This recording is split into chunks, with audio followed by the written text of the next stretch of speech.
মেলা মানে প্রচুর আনন্দ আর প্রচুর খাওয়া দাওয়া। Hey viewers, welcome to back my new another blog.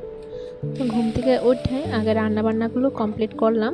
Complete করার পরে নিয়ে বসি আমার সকালের ব্রেকফাস্ট। আর আজকে ব্রেকফাস্টে আসলো দুধ, রুটি আর কলা। তো আমার না মাঝে মধ্যে দুধ, রুটি এভাবে কলা দিয়ে খাইতে বেশ ভালো লাগে। তারপর সমস্ত কাজ কমপ্লিট করার পরে আমার কিছু পার্সেল আসছিল, তো ওইগুলোই রিসিভ করলাম। তারপরে হয়ে গেছে দুপুরে লাঞ্চ করতে। তো আজকের লাঞ্চে আসছিল আমার টক দই, আর টক দই গুড় দিয়ে খাইতে আমার কাছে বেশ ভালো লাগে। তারপরে আসছিল ঢেঁড়স আলু ভাজি, তারপরে মাছের ঝোল, ডাল আর একটা সবজি। তারপরে খাওয়া দাওয়া করার পর সন্ধ্যার সময় রেডি হয়ে গেলাম যাব মেলাতে। মেলাটা যদিও আমার বাড়ি থেকে প্রায় 1 কিলোমিটারের কাছাকাছি একটা শীতলা মেলা। আজ থেকে বহু বছর পুরনো এই মেলা। আমি আমার শাশুড়ি মায়ের মুখে শুনতে পাইছি এই মেলাটা নাকি আমার শাশুড়ি মায়েরও জন্মের বহু আগে। তা আমার শাশুড়ি মার বয়স এখন 60-এর উপরে, তো অনেক বছর পুরনো, বুঝতেই পারতাছ। তো আমরা প্রত্যেক বছরই শীতলা গাছের নিচে জল ঢালতাম, কিন্তু এবছর হলো না, কারণ আমাদের কাল ওষুধ চলতেছিল, তার লেগে সকালবেলা গিয়ে জল ঢালতে পারছি না। তো সন্ধ্যার সময় তো মেলাটা মিস করা যায় না, তাই সন্ধ্যার সময় গেলাম মেলাতে। আর এই মেলাটা খুবই জাঁকজমকপূর্ণভাবেই হয়। আর তারপরে মেলাতে আইসি কিছু খাওয়া দাওয়া তো করতেই হইব।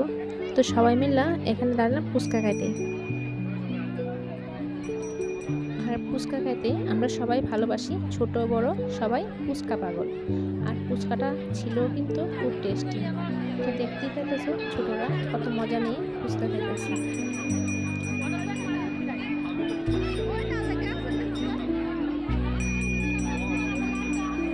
তারপরে এদিকে এলাম কিছু বুট বাদাম বাড়ির লেগে নিয়ে যেতে।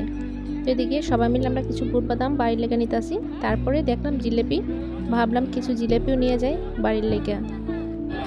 মেলাত গেলে কি সব নিজে দেখা যায় কিটা, কিন্তু এই তো মেলাতে আইলে খালি চুড়ি ঝাড়ি দিয়ে হালি আছে। মেলাতে ঘুরে ঘুরে প্রচণ্ড গরম লাগতেছিল, তাই আমি আর আমার যা নিয়ে নিছি আইসক্রিম। টেস্ট আছে নি? নাইলে পয়সা লিয়ে এলাম।